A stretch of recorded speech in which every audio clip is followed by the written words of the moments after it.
and welcome to a new episode of From the Honeycomb podcast. I am your host, Katerina. Each week, we dive into a blend of topics that resonate with the soul. Whether you're an architect enthusiast, have a passion for Wanderlust, want to discover holistic approaches to rejuvenate your body and mind, or are intrigued to learn about Vastu Shastra with a modern approach, you've come to the right place. Join me as I sit down with inspiring, like-minded women from various walks of life. We will delve into their journeys to discuss the challenges and moments that define their paths. So sit back, relax, and let the spark of positive energy ignite your curiosity. Today, I am joined by Dani Schroeder, a transportation engineer and founder of STEM Changemaker, an organization educating the next generation about career paths in STEM. Dani received the 2023 Woman of Influence Rising Star Award and the CPEWC Young Engineer of the Year Award in 2022. Dani, welcome to From the Honeycomb podcast. Thank you so much for having me. I'm excited to have you on.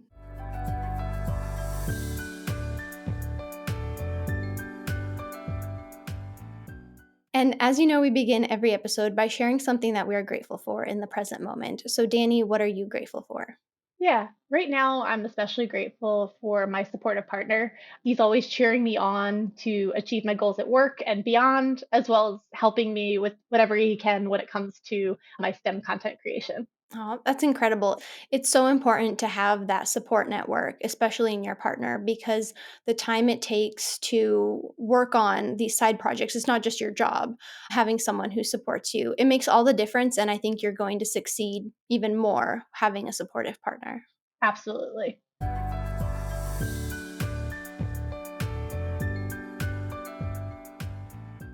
And so, Dani, share with the listeners your journey to becoming a transportation engineer. What's brought you to today? Sure. So I'll call it my engineering origin story because that Okay. started at home, literally. My Oh, wow. dad is a union carpenter and actually built the house that I grew up in, which not many people can say. So I grew up around construction and got to see how cool it is to see like blueprints come to real life through, the side projects my dad would do around the house, expand the house and do little things throughout the years that I grew up in the house, but also through his work. So I got to see a variety of projects that he got to work on through the greater Philadelphia area. And I loved math and science all throughout school. And you would think that I would have heard about engineering, Mm-hmm. sometime earlier than I did. But it wasn't until my junior year of high school that my biology teacher saw this engineering girls camp and is like, "You like math and science? Why don't you go to this?" So I went to that local engineering girls camp at a local college and honestly fell in love and kind of heard that civil engineering would be the perfect major for me because it takes that love of construction and Mm-hmm. my math and science love and puts them together perfectly in like a great matrimony. So civil engineering was the major I chose when going to college. I ended up going to Drexel University, which is a local college in Philadelphia, went through their 5-year program. I believe it was like the late of my second year. I applied for the BSMS program. And got accepted. In those 5 years, I graduated with a both bachelor's and master's in civil engineering, which is Wow. pretty cool. Yeah. Definitely some very long days into the early mornings of studying and getting through both graduate and undergraduate classes and balancing all that through the 5 years. But it was 100% worth it. And then graduated in 2017. And then since then, I've been working in the transportation industry in private consulting, working on a variety of different projects for a variety of different clients throughout the Commonwealth of Pennsylvania. Wow, that's incredible. I went to a tech school, Illinois Tech, so I know a Nice. few of my friends did civil engineering. But can you share with the listeners, because I know I've had a lot of architects on, but you're the first civil engineer. And that's why I wanted to have you on, because first, also, I wanted to say I love your story about having started to have that seed was planted for you so early on. And I think that's really important, especially being able to succeed then in your career, because it's been slowly evolving within you, and as you've been achieving these goals and getting accepted to university, then going through university and then the awards, and now the STEM organization that you have, the STEM Changemaker, which we'll also talk about. I think that's really incredible. But for listeners who don't know what a civil engineer does, can you explain, what does a civil engineer do? Sure. So, generally speaking, I say civil engineers work on things that are needed for civilization, kind of why the name has civil engineering in it. So, that could be infrastructure in terms Mm-hmm. of maybe things directly that you think of is our roads, our bridges, our highways, our dams, all those different things. Sports stadiums, technically, civil engineers work on. Very true. Yeah, but other parts of the infrastructure side of it that you don't think of is like clean drinking water or when you go flush a toilet, like how all of that works. There's civil engineers that work on that. But that's generally what I say of we work to design, build, and then maintain our infrastructure. I know it's just funny. I know what a civil engineer does, but like, you know what they do, but you don't know, even though I had friends who went to civil, did civil engineering, and I work with civil engineers. Like this past week, I had two civil engineers I worked with, but you described it so perfectly and so eloquently. Like you're helping civilization, and there is so much that goes into the infrastructure that people don't think about. And then who is that team working on it? And that's you. Yeah. Well, yes and no. Similar to Yes. what you just said. Again, I'm on the transportation side, but Right, again, right. our building side, they're working with civil engineers, they're working with other engineers, they're working with architects. Like it's a whole team that are bringing these things to fruition. But yeah, Yes. and civil engineering itself can be so broad. Like I'm in transportation, but there's structures, there's geotechnical, so all of the things focused underground to make sure that we can have a viable skyscraper Hmm. above ground. So it's a lot of different things and a lot of different paths that you can go into with a civil engineering degree. No, for sure. And what is the licensing process? Yes. So there are two major exams, the FE, the fundamentals of engineering, and then the PE, the principles and practice of engineering. I took the FE when I was a senior in college. Hmm. Thankfully, passed the first time. So that was Oh, good, done yay. with. Yeah, yeah.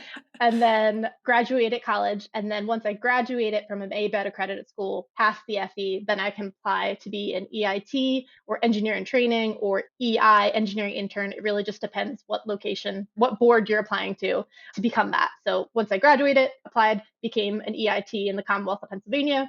And then again, in Pennsylvania, you need 4 years of progressive engineering experience. It does vary based on locale, but after you get that 4 years of engineering experience, then you can apply for the PE exam, which is what I did in early 2022.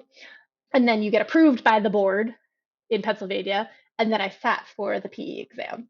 Unlike the FE, it did take me multiple times to pass the PE, but that is perfectly okay. It's important to, continue with those goals, and I really Hmm. wanted to become a PE or professional engineer. So I failed the first time. Thankfully, our exams somewhat recently became CBT or computer based testing. Okay. So I was able to sign up a few months later to retake the exam. Thankfully, passed it on the second time and then became a PE or professional engineer near the end of 2022. Wow, congratulations. Thank you. That's huge. That's a huge achievement. And so I know in architecture, if you're not licensed, you can't call yourself an architect. And you can practice architecture, but you can't put the stamps on your own stamp on the drawings. Is that similar with civil engineering or is it different? It's similar in the stamp part, so there is no Hmm. stamp seal of that. I can clearly I'm still working on engineering drawings, engineering Hmm. calculations. Generally, I'm still able to call myself an engineer. It does get a little bit tricky. Certain companies will have engineer in the title, certain companies will not have engineer until you have your PE. So that part varies a little bit, but I think it's usually designer, like you would just be transportation designer in terms of before you get your PE. But yes, once I'm licensed, then I am able to stamp and seal those drawings. Wow. Okay, that makes sense. And so, what do you do in kind of your day to day job as a transportation engineer? Because I have no experience with ever speaking to a transportation engineer. I'm in residential architecture, so my civil engineer, we talk about the drainage and regrading, but that's it. So, what do you do as a transportation engineer? Well, it's funny that you mentioned drainage and grading. That is similar to things that I'm working on because, again, if you have a bridge, you kind of need to regrade the connection back to the roadway or different things like that. Drainage is very important, especially on Mhm. bridges and transportation in general, just making sure when it rains, there is a place for that water to go so that, Mhm. you don't have things like hydroplaning happening when you're in a vehicle. So making sure that the drainage goes different places, various other calculations in terms of things, for example, guide rail. So the different fencing that you'll see, it's much smaller kind of fencing, but you'll see that on the Yeah. sides of roads that's there.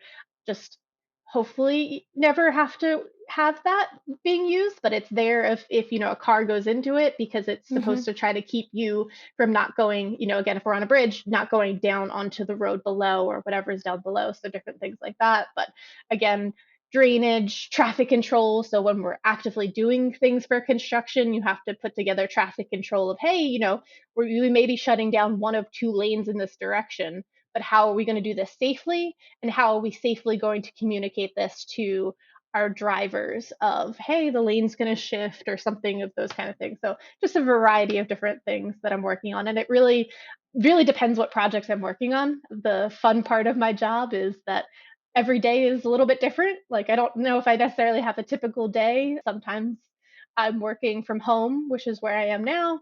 Sometimes I'm working from the office. Sometimes I'm going on site to do a site visit. It's a variety of different things that I'm working on in a variety of different locations, which is what I find fun about my role. Nice. It's great when your job isn't the same every day and it challenges you and you problem solve. And it seems like you're already someone who had that personality of like, you want to figure stuff out. You liked math. And so it made sense. Like, seems like you are like in the perfect profession for yourself. Like, even when you're talking about, your work, like, I can see it like radiating from you. You're like, this is what you're passionate about.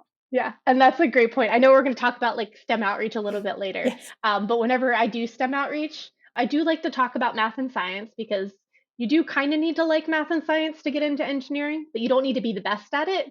The way Right. I like to rephrase it is that engineering, we are professional problem solvers. So whatever engineering discipline that you go into, you are going to be solving problems. It'll just depend on what kind of field that you're going into. No. And we can talk about STEM Changemaker if you'd like right now, because I think, yeah, this is a great segue into it. So, yeah, tell us about your organization. Yeah. So, kind of going off of my engineering origin story and learning so late, kind of became the catalyst for myself to be like, I want to do STEM outreach beyond what I do in my role. So, STEM Change Major was one of those outlets that I thought was a great way to be able to showcase all the fantastic things that you can do in STEM. Kind of STEM Changemaker specifically, I like to kind of show folks other fields beyond mine. I do talk about my field, but I also talk about other parts of science, technology, engineering, and mathematics. One of my favorite parts of what I do with that is every March is Women's History Month. So every March, I showcase a woman a day in the STEM fields, typically historical women, but I do kind of switch it up a little bit. And like, I've learned so much about fantastic women in STEM throughout the years from doing this for the last few years. No, and it's so important to highlight, other women who are in the profession and who have come before us, because that's a huge inspiration for the incoming generation as well. And I really love that you're reaching out to the youth, because it was through school that I learned about architecture. I was about 10, 11 years old. There was a team that came to our school because the town I lived in suburbia, but the town was really newly established. It was a new suburban town. And so the team that came in to talk about the school with us, one of the women was an architect, and she was the only woman on the team. And that really inspired me, because all of a sudden you see yourself like, oh, that's a possibility of a role that I can have. So I think it's incredible that you're empowering, not only the next generation, but also there's an example for young women out there that, it isn't just and I know you sent me an incredibly great article about, we're not using the word male dominated, we're using majorly male. Is that what it Majority was? men, but yes, Majority yeah, men, yeah, majority men. And I had a conversation with my husband about that. He's a general contractor, and he was talking about that I work in a highly male dominated industry. And I think the article that you sent me, which I'll provide a link in the show notes for anybody who wants to read it, and I included it in my monthly newsletter this month, awesome. because I wanted everybody to read it. But it's so true, by changing the vocabulary of, we are in a male dominated industry, but it is majority male, and things are changing and we need to evolve with the times. Yeah, no, 100%. Like, words matter. So trying to, and again, I still go back to that of like the male dominant field, but I'm trying to say of majority men, because it taking the domination part out of it is like saying that they control everything. And we're trying to, no, Mhm. it's not about that. It's, yes, it's mainly men in our field right now. I know I looked up before this on the Mhm. Bureau of Labor Statistics. Civil engineering is only about 17% women. So Wow.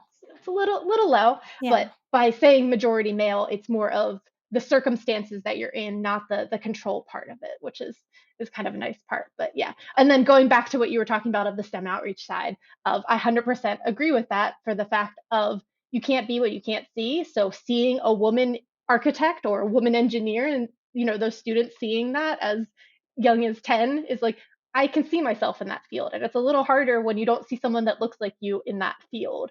Those things are another part of why I'm so fueled to do STEM outreach, especially for young women that might be interested in the field. No, absolutely. And so do you go to schools? Do you have camps? Like, how do you provide these outreach programs? Yeah, it is a variety of different things. Of course, before March 2020, a lot of it was typically going to classrooms.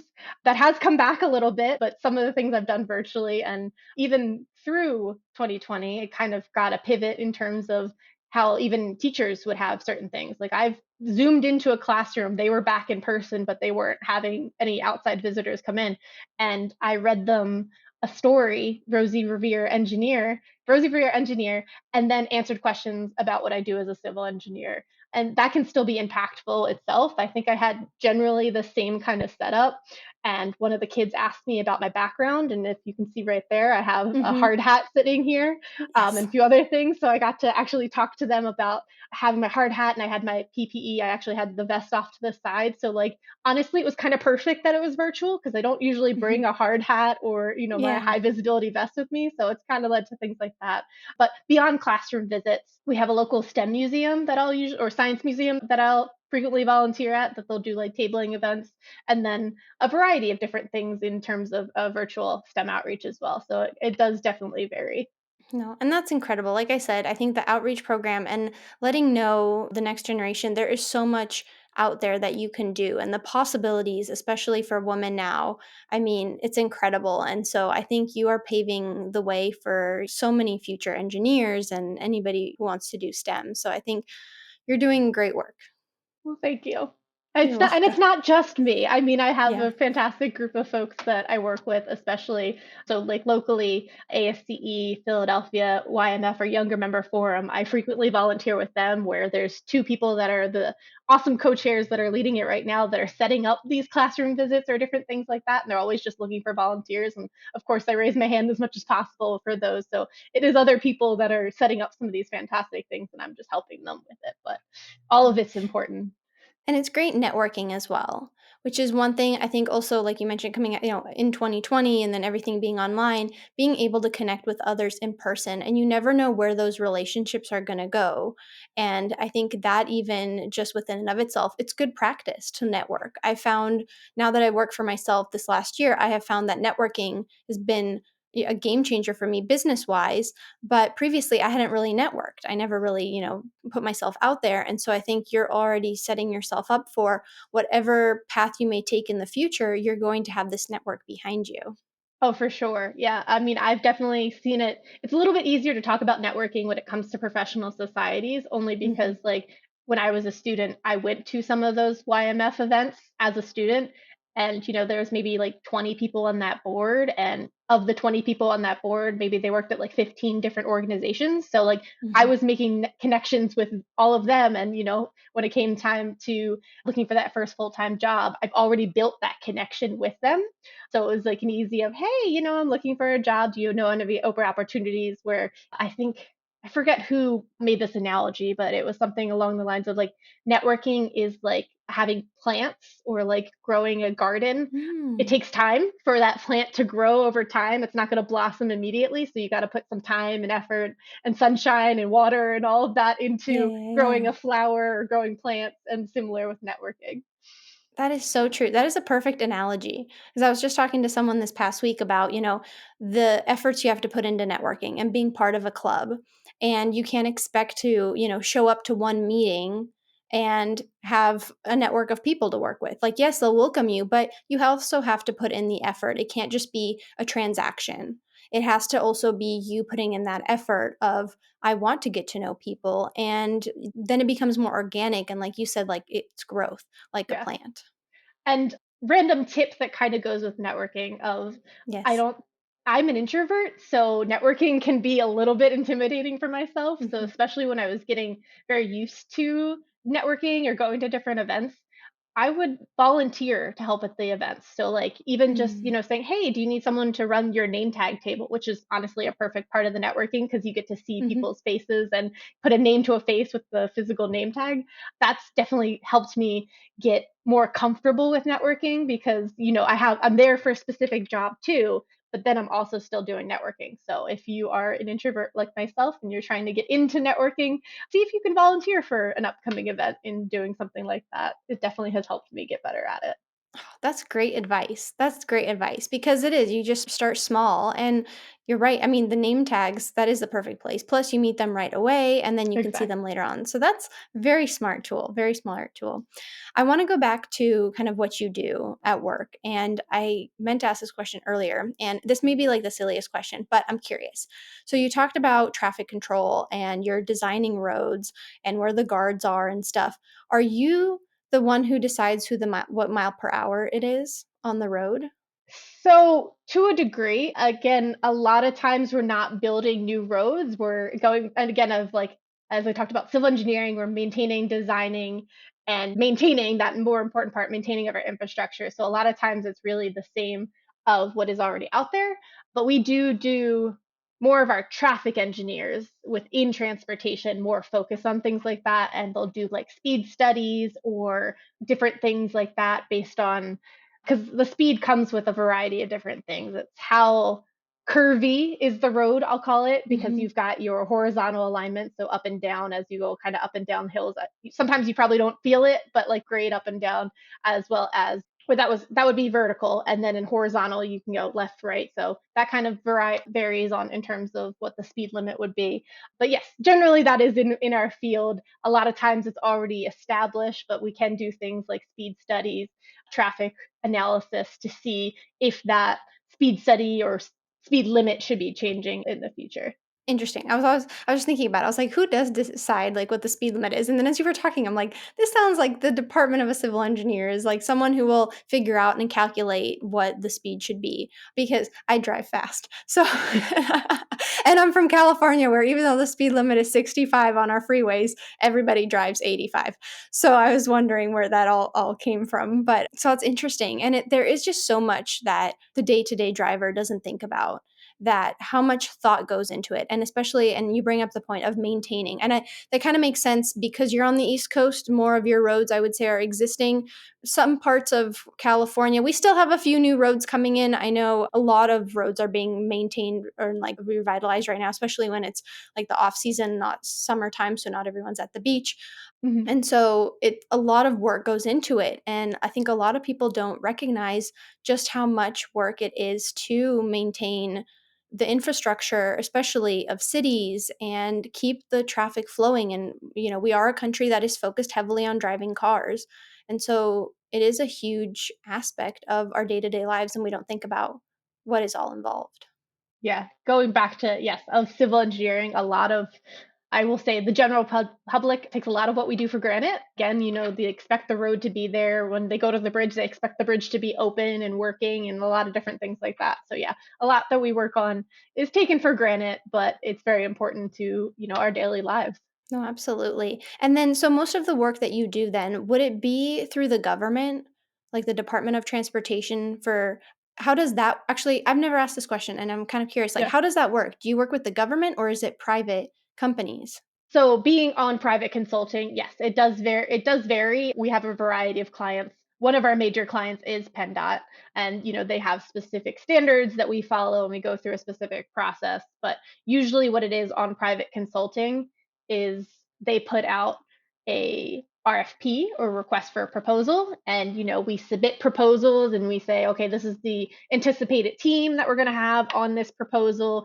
If it's a roundabout design or something like that, these are the three roundabouts we did in the last 5 years. We have the specialist in roundabouts. I'm not that by any means, but things like that is what we kind of put Mhm. into the RFP. And then a variety of companies will be submitting these RFPs, and then the client, for this case, PennDOT, would select from those two who will be the prime consultant on that. Because the other part of it is that you can also bring in subs or sub consultants on these jobs where, maybe we don't have a roundabout expert, but this small DBE has a roundabout expert, and that's mainly what they focus on. So we bring them in on the team to bring this project together, because usually it's not just a roundabout design, it's a huge project, and that's just a part of it. So you're bringing together a good team that has different strengths to those RFPs. Yeah, for sure. And from what's the estimated time, or like what's usually the time from when you sign up a project and your proposal is approved to, and I know this depends, there's so many variables, like I get it, like the scope of work and the timeline, but because it always seems like the road construction projects always take so long. And I get it. Like you're dealing with a flow of traffic that used to be able to drive on this road. Like you mentioned, people take it for granted. Oh, well, why wasn't this road? The road was here yesterday. And then I know projects take a while because you guys are working in conditions where you have to keep the flow of traffic in most cases. And so, how do you estimate how long a project is going to take? Yeah. Generally speaking, it does depend because, yeah, those major projects are going to be a multi-year project in construction because of, again, of as much as I would love to be able to, just shut down 95 and be able to do the whole construction in one thing, feasibly, we can't do that. We have to do traffic control. We have to do it by lanes, by stages, kind of part of that. So it's kind of going off of different things like that of and kind of working with our contractors. So I'm mainly on the design side. There are, civil engineers that work primarily in the construction engineering part of it that are the ones that are at the actual site as it's being constructed and all that different part. But working with those contractors, working with our construction engineers of how long do you estimate that this would take? Again, concrete takes 28 days to cure, depending, or OG concrete. I know there's different things that we can put in concrete depending also where we are with the weather, et cetera, all that. But Yes. like that's a huge factor of being able to continue a project. But they can be multi-year projects, or sometimes things will be on an expedited schedule, which usually increases the cost. But for example, I was working on a small project, drainage improvement project for a local township near Philadelphia. They needed this project done before the school year because it was right near a school and they can't have this part closed because it's very close to the school. So it's things like that where we were on an expedited schedule. Like I think that was like 6 to 8 months to get it in so that they could do construction. Well, sorry, 6 to 8 months for design. And I think it was a 2 month or 3 month construction process. Mind you, it was a small project, but still Right. of doing that all to just make sure that they would be able to have it done before the school year. So it really all depends on what kind of project we're talking about. This is so, I'm so interested by this because, like I said, I've never sat down with a civil engineer and like asked them questions, and especially one in transportation. And so, what software programs do you use? Yeah, so it's mainly CAD programs. On my side, in transportation, generally speaking, we're usually using Bentley products. So that's Okay. MicroStation, Open Roads, all of that. But I know other clients or even other organizations will use AutoCAD or Civil 3D, or I Mm. know you probably are familiar with Revit because I think that's Yes. usually, yeah, the architectural side of it. So both of those kind of CAD programs are pretty much very similar in terms of functionality, but we are definitely more focused on the Bentley MicroStation side at our organization. Interesting.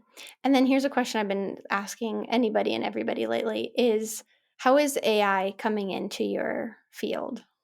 And have you used it yet?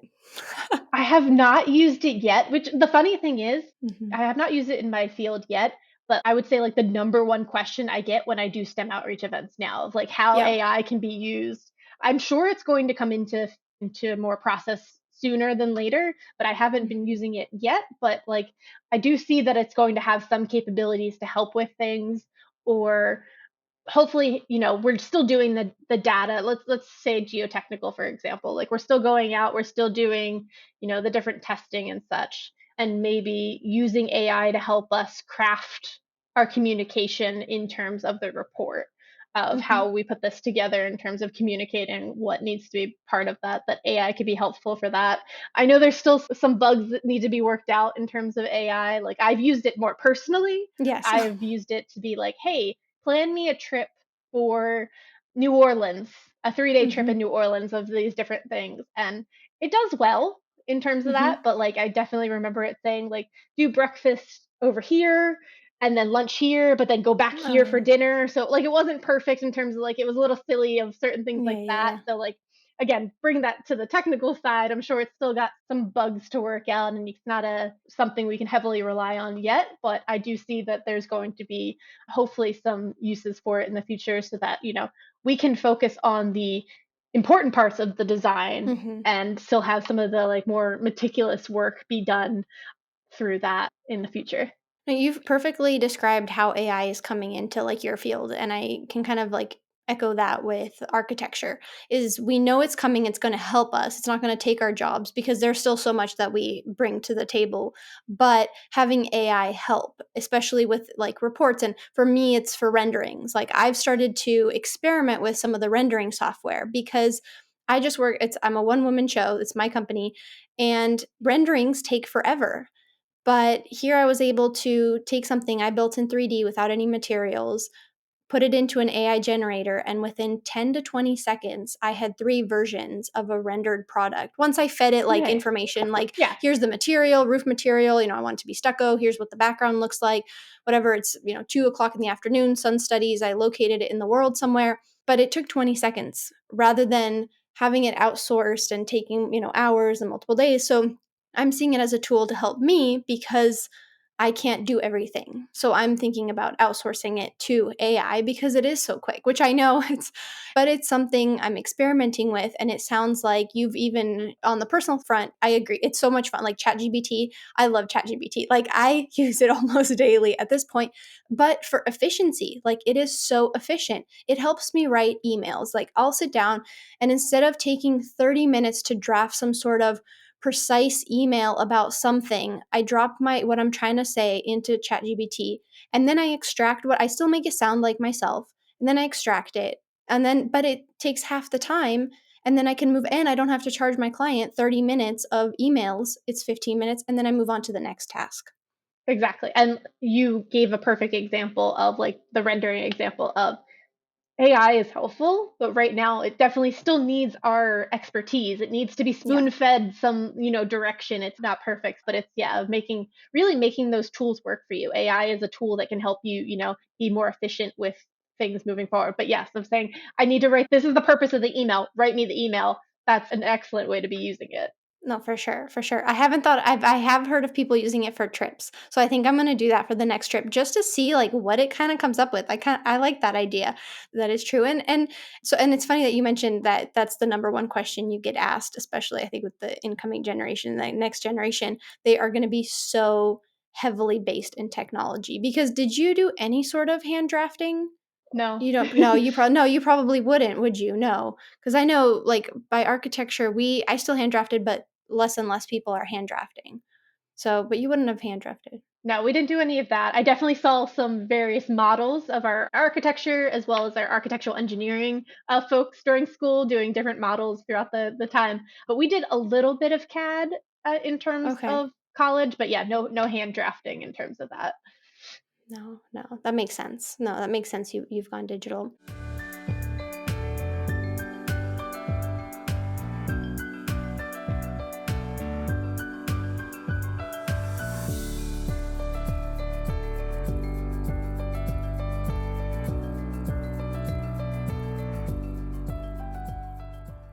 Well, Danny, if there's someone listening who is thinking about becoming a civil engineer and, they're I don't know what age groups listen to my podcast, but if there's someone thinking about becoming a civil engineer, maybe they're later in life and they're like, "Oh, this sounds really interesting." What would be your advice to them? Yes, do it, but for sure of reach out to folks that you see in that field as Mhm, we kind of touched on civil engineering mhm. can be so broad, so if you see someone that has an awesome career in civil engineering that you are interested about, like don't be afraid to reach out to them and ask them more questions about what they're specifically doing.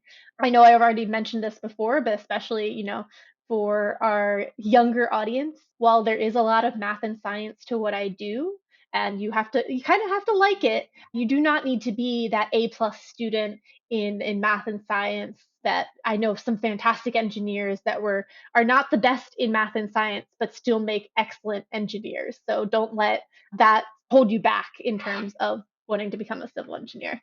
And we definitely need you in this field. I know, especially with the Infrastructure and Jobs Act that's out right now, I think based on all the work that we have right now, we don't have enough civil engineers to get the work done or maintain the work that we have because there's so much that could be Really? doing. I know you were talking about California, and California is more, California. I say, relatively new compared to Yeah. very historic Philadelphia, where I'm located. But a lot of our infrastructure is aging and it Hmm. needs maintenance. So that's kind of where that like statistic comes from. It's just like the maintenance that needs to be done on our infrastructure. We don't have enough civil engineers right now to get it all done. So we need more in our field. I did not know that. I mean, the 17% of females in civil engineer, that surprised me. I was thinking maybe it'd be closer to like quarter at least, but that not having enough civil engineers for, yeah, you mentioned the transportation, was it the Transportation Act, right? The IIJA. IIJ, okay. Yeah. Think that's what it's called. I know, I was gonna ask actually about that act, but I couldn't remember the name of it because so much I know we have Caltrans in California, and since that act passed, that was some of the traffic that has changed on my way to work, or my previous work is along Coast Highway, Highway 1, and they have been doing so much work there since the act has passed. Yeah, it's the IIJA is Infrastructure Investment and Jobs Act. I think I was forgetting investment before, but it's under or it's part of the Bipartisan Infrastructure Law, or BIL. So yes, a lot of acronyms, but yes, because of all of that, it's a really exciting time to be a civil engineer because there's so much work out there for us to be Yeah. working on, which is pretty exciting. That's great. Well, I mean, I guess in the sense the positive aspect of that is the job security, which is good. For sure. Which is good. Well, Dani, thank you so much for this conversation, for answering all my questions, even my miles per hour question, which I get it. Like, I feel like I've learned so much. And like I said, I've worked with civil engineers, went to school. I had a roommate who was a civil engineer. And like, yeah, I kind of knew, what a civil engineer does, but you have really painted the picture of the profession in such a way that is so understandable, so understandable for anybody listening, especially if someone who doesn't work in architecture or in the construction industry. So thank you so much for your time.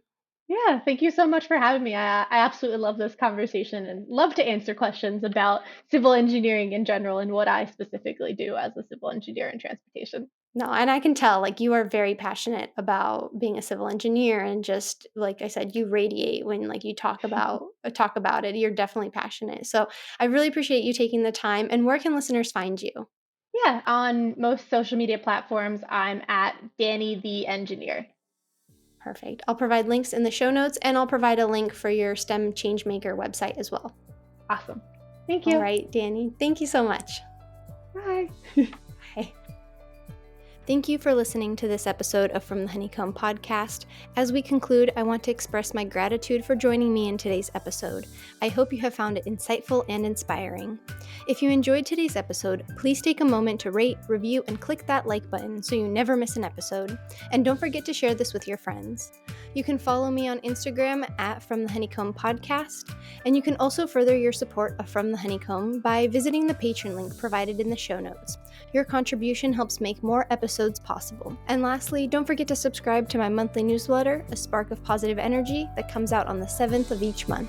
Thank you so much, and see you next Friday.